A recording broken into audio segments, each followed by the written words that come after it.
Okay, so కావాల్సిన పదార్థాలన్నీ ఇక్కడ సిద్ధంగా ఉన్నాయి. సో పెసరపప్పును మనం ముందుగా ఉడికిచ్చేసి పెట్టేసుకుంటే ఏంటంటే మనకు చేసుకునేటప్పుడు కొంచెం ఫాస్ట్గా అవుతుంది. లేకపోతే పక్కన మనం కుక్కర్లో పెట్టేసుకొని ఇటువైపు మిగతా ప్రాసెస్ పోపులో అవన్నీ వేసేసుకొని చింత చిగురు కొంచెం మగ్గిన తర్వాత ఎప్పుడైనా ఏంటంటే చింత చిగురు ఎంత బాగా మనకు మగ్గితే అంటే మంట పైన ఆ డిష్ అనేది మంచి టేస్ట్ వస్తుంది అనమాట. ఏమాత్రం కొంచెం సరిగ్గా మగ్గకపోతే మీకు ఆ పులుపు ఎక్కువ అనేది బాగా తెలుస్తుంది. ఎక్కువగా మనం తినలేము, బాగా రిసీవ్ చేసుకోలేము, ఆ డిష్ని ఎంజాయ్ కూడా చేయలేము. బట్ సీజనల్గా దొరికేదాన్ని ఏంటంటే మనం మంచిగా తీసుకోవాలి. సాధ్యమైనంత ఎక్కువగా వాడుతూ ఉంటే ఆ సీజనల్గా వచ్చే చిన్న చిన్న జబ్బులకి అది మంచి మందుగా కూడా పనిచేస్తూ ఉంటుంది అనమాట. కాబట్టి మార్కెట్కి వెళ్ళినప్పుడు మీరు చింత చిగురు ఎక్కడైనా కనిపిస్తే కంపల్సరీ తీసుకొని చాలా రకాల వెరైటీస్ చేసుకోవచ్చు. ముందు కూడా నేను సాధ్యమైన మీకు చూపించడానికి ప్రయత్నం చేస్తాను. సో ఫస్ట్ స్టవ్ ఆన్ చేసేసుకుందాం. ఓకే, సో ముందుగా కొద్దిగా నూనె,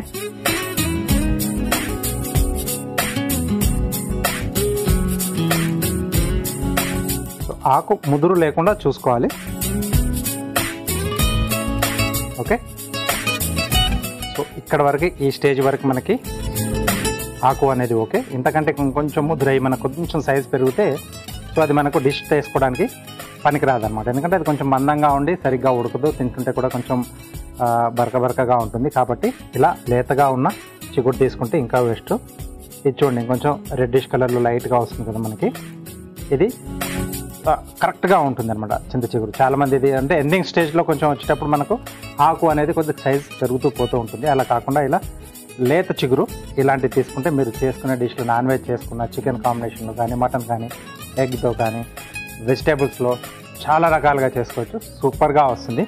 సో చాలామంది కూడా దీన్ని ఎక్కువగా దొరికినప్పుడు తీసుకొచ్చేసి నీడన ఆరబెట్టేసుకొని దాన్ని గ్లాస్ టైట్ అంటే ఎయిర్ టైట్ జార్లో అంటే గాజు జార్ ఉంటే చాలా బాగుంటుంది, ప్లాస్టిక్ కాకుండా. దాంట్లో పెట్టేసుకొని మనం దాచిపెట్టేసుకున్నాం అక్కడ కిచెన్లో.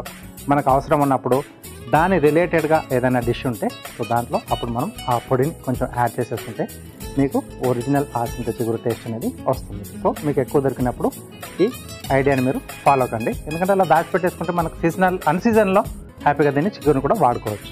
రైట్, సో ఇక్కడ ఫస్ట్ మనం పోపుతో స్టార్ట్ చేసేసుకుందాం. ఎండుమిరపకాయలు,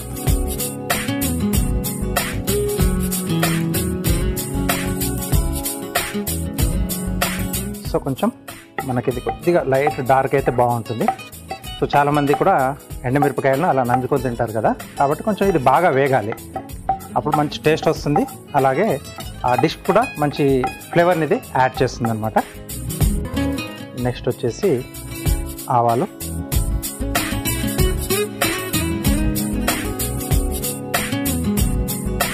ఇవి కూడా కొంచెం చిటపట్లాడాలి. సో ఆవాలు చిటపట్లాడకపోతే మనకు కొంచెం పచ్చదనం ఉంటుంది దాంట్లో, తినేటప్పుడు తెలుసు కదా ఆవ కొంచెం చేదు ఉంటుంది. సో ఆ డిష్ని మనం ఎక్కువగా ఎంజాయ్ చేయలేము.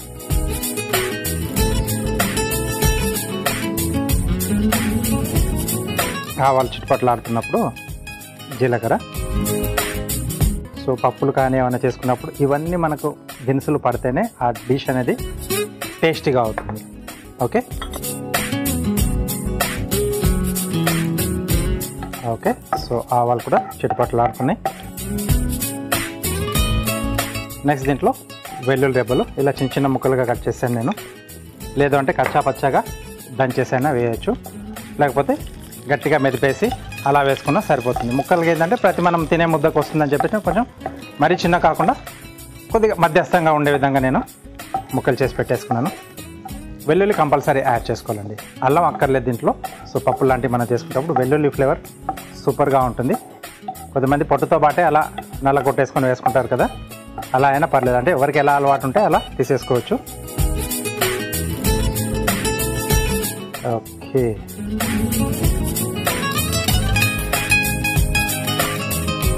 నెక్స్ట్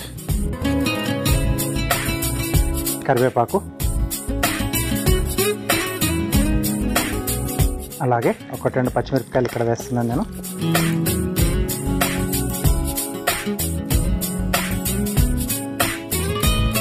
సో ఇవి కొంచెం మనకు మాడకుండా చూసుకోవాలి మెయిన్ టైం.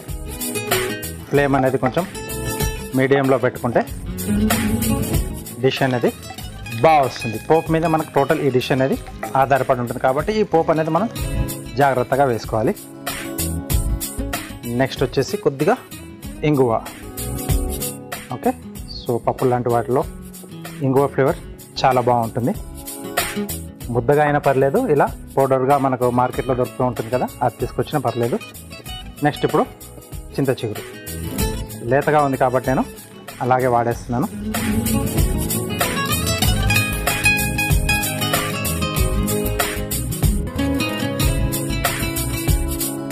కొద్దిగా పసుపు, అలాగే ఈ పప్పు అలా చిగురుకు సరిపడా ఉప్పు, కొంచెం పులుపు ఉంటుంది కాబట్టి చూసి యాడ్ చేసుకోవాలి. ఓకే, ఇది కొంచెం మనకు బాగా వేగాలి. సో ఇప్పుడు నేను పెసరపప్పు కాంబినేషన్లో చేస్తున్నానండి, ఎందుకంటే ఇది కొంచెం మనకు సమ్మర్ కాబట్టి పెసరపప్పు మనకు తీసుకోవడం వల్ల ఎండాకాలంలో చలవ కూడా చేస్తుంది కదా. సో కాబట్టి నేను ఇక్కడ పెసరపప్పు తీసుకున్నాను. మీకు ఇంకొంచెం వేరియేషన్స్గా ఉండాలి అనుకున్నప్పుడు మీరు శనగపప్పుతో కొంచెం అంటే పలుకులుగా ఉండేట్టు మీరు చేసుకుంటే దాన్ని కొంచెం మసాలా కాంబినేషన్ కూడా వేస్ట్ చేసుకోవచ్చు. అంటే కొబ్బరి కానీ ఇలాంటివి ఏమన్నా వేసుకుని మీరు మసాలా దినుసులు, అది కూడా సూపర్గా వస్తుంది. బట్ ఇక్కడ సీజనల్గా మనకు చిగురు దొరుకుతుంది, అలాగే వేడికి మన బాడీకి కొంచెం చలవ చేస్తుంది అని చెప్పేసి నేను పెసరపప్పు తీసుకున్నాను. మీరు ఇది దొరికినప్పుడు నాన్ వెజ్ చికెన్తో కానీ మటన్తో కానీ వీటి కాంబినేషన్లో తీసుకుంటే కూడా సూపర్గా వస్తుంది డిష్ అనేది. చాలామంది వంకాయతో కూడా చేసుకుంటూ ఉంటారు, వంకాయ ఆలుగడ్డ కాంబినేషన్ కానీ ఓన్లీ వంకాయతో కానీ ఇలా రకరకాలుగా చేసేసుకోవచ్చండి. దీంతో మనం పులిహోర చేసుకున్నా సూపర్గా ఉంటుంది. ఓకే, సో దొరికిందంటే అన్ని డిష్లు ట్రై చేసేసేయండి. సీజనల్గా దొరికే వాటిని మనం మ్యాక్సిమమ్ వాడుకునేటట్టుగా చూడాలి. మిగతా వెజిటేబుల్స్ కొన్ని సంవత్సరం మొత్తం దొరికేవి మనకి ఎప్పుడైనా దొరుకుతాయి కాబట్టి ఇవి మనకు మార్కెట్కి వెళ్ళినప్పుడు కనిపిస్తే ఆ సీజన్లో దొరికేవి కంపల్సరీ తీసుకోవడం మటుకు మర్చిపోకండి. వాటితో ఇలాంటి డిష్లు తయారు చేసుకొని ఆ సీజన్ని ఎంజాయ్ చేయండి. రైట్, సో ఇక్కడ చిగురు కొంచెం నాకు ఇక వేగాలి, ఎందుకంటే చెప్పాను కదా ముందే, అది సరిగ్గా వేగపోతే ఆ పులుపు అనేది మనకు కొంచెం ఎక్కువగా తెలుస్తూ ఉంటుంది అనమాట.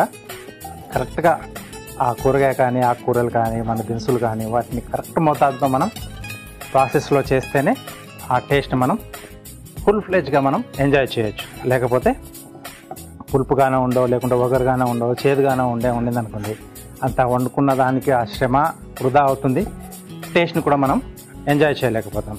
ఓకే ఓకే, సో ముద్దగా అయిపోయింది మనకి.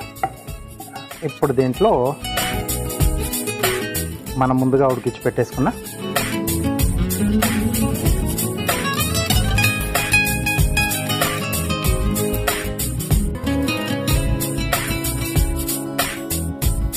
ఓకే కొంచెం వాటర్ కూడా యాడ్ చేస్తున్నాను, ఎందుకంటే కొంచెం మరీ ఇది పొడిగా వస్తుంది. ఇది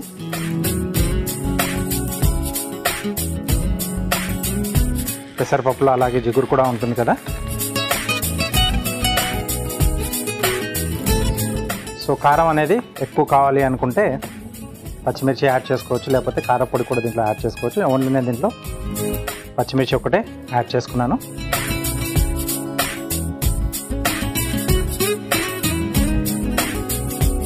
నెక్స్ట్ కొంచెం కొత్తిమీర యాడ్ చేస్తున్నాను, ఎందుకంటే ఎలాంటి డిష్లు చేసుకున్నా ఆకుకూర కాంబినేషన్లో చేసుకున్నా కొత్తిమీర మనకు పడాల్సిందే, కొంచెం మోతాదులో అయినా బాగుంటుంది. కొద్దిగా కొత్తిమీర, ఇంకొంచెం వాటర్ వేస్తాను నేను.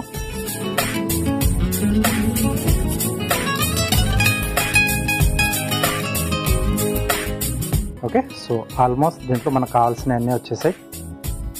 ఇది కొంచెం చిగురు అలాగే పెసరపప్పు ఈ రెండు కొంచెం బాగా బ్లెండ్ అయ్యి కొంచెం మనకు ఉడికితే మన డిష్ అనేది రెడీ అయిపోయినట్టే. మూత పెట్టేసి రెండింటిని కాసేపు ఉడకనిచ్చేద్దాం. ఓకే, సో అప్పుడు టోటల్గా మనకు డిష్ అనేది కంప్లీట్ అయిపోతుంది. సో మన పెసరపప్పు చింత చిగురు కూడా రెడీ అయిపోయింది, మంచి స్మెల్ వస్తుంది. మనం ఇక డిష్లోకి తీసేసుకుందాం. చెప్పాను కదా చివర్లో పచ్చిమిరపకాయలు ఒకటి రెండు అలా వేసేసుకుంటే కొంచెం ఆ ఘాటు తినేటప్పుడు తెలుస్తుంటుంది. అంటే ఇది పులుపు ఒకటి, పెసరపప్పు కూడా ఒక రకమైన మంచి టేస్ట్ ఉంటుంది కదా. సో ఈ ఘాటు సూపర్ ఉంటుంది దాంట్లో. ఓకే, సో వెల్లుల్లి ఫ్లేవర్ కూడా బాగా తెలుస్తుంది. అంటే పప్పుల్లో మనం వెల్లుల్లి ఎక్కువగా వేసుకుంటే బాగుంటుంది. అంటే దాల్ తడక ఇలాంటివన్నీ చేస్తారు కదా, దాబాలో పోయినప్పుడు ఎక్కువ మంది ఆర్డర్ ఇస్తూ ఉంటారు. సో వెల్లుల్లి దాంట్లో మెయిన్గా.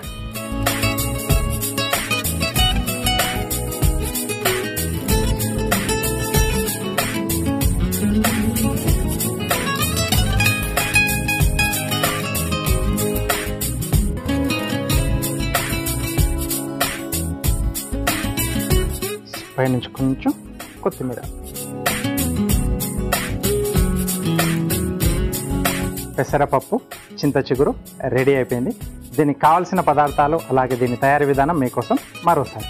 పెసరపప్పు, చింత చిగురు తయారు చేసుకోవడానికి కావాల్సిన పదార్థాలు: చింత చిగురు అరకప్పు, ఉడికించిన పెసరపప్పు 1 కప్పు, తరిగిన పచ్చిమిరపకాయలు 2, వెల్లుల్లి రెబ్బలు 6, ఎండుమిరపకాయలు 2, కరివేపాకు 2 రెమ్మలు, జీలకర్ర 1/2 టీ స్పూన్, ఆవాలు 1/2 టీ స్పూన్, పసుపు చిటికెడు, కొత్తిమీర కొద్దిగా, ఇంగువ చిటికెడు, ఉప్పు తగినంత, నూనె 2 టేబుల్ స్పూన్లు. పెసరపప్పు, చింత చిగురు తయారు చేసుకునే విధానం: ముందుగా స్టవ్ ఆన్ చేసి ప్యాన్లో నూనె వేసి వేడయ్యాక అందులో ఎండుమిర్చి, ఆవాలు, జీలకర్ర, వెల్లుల్లి రెబ్బలు, కరివేపాకు, పచ్చిమిర్చి, ఇంగువ, చింత చిగురు, పసుపు, ఉప్పు వేసి వేగాక అందులో ఉడికించుకున్న పెసరపప్పు వేసి కాస్త నీళ్లు పోసి కొత్తిమీర వేసి కలిపి మూత పెట్టి దగ్గర పడేదాకా మగ్గించుకొని చివరగా పచ్చిమిర్చి వేసి కలిపి సర్వింగ్ బౌల్లోకి తీసుకొని పైనుండి కొత్తిమీర వేసి సర్వ్ చేసుకుంటే చింత చిగురు పెసరపప్పు రెడీ.